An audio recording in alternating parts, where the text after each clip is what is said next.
Hello all, this is what I eat in a day. Morning బ్రేక్ఫాస్ట్లో overnight soaked oats తీసుకున్నాను. ఇందులో chia seeds, sunflower seeds and pumpkin seeds ఉన్నాయి. And ఇందులో కొంచెం sweetness add చేసుకోవడానికి నా దగ్గర ఫ్రూట్స్ లేవేమి, సో అందుకనే నేను హనీ యాడ్ చేసుకున్నాను.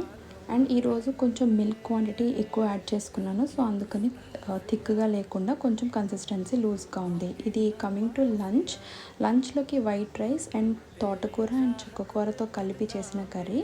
అందులోకి నేను ఆవకాయ తీసుకున్నాను and along with one boiled egg. So this is my lunch plate. And after some time evening 1 bowl full of papayas తీసుకున్నాను.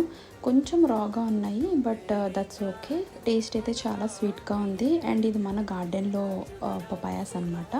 అండ్ నైట్ డిన్నర్లోకి సింగిల్ దోశ తీసుకున్నాను అలాంగ్ విత్ ఆవకాయ అనమాట. So this is how my day ended. Video నచ్చితే please like, share and subscribe.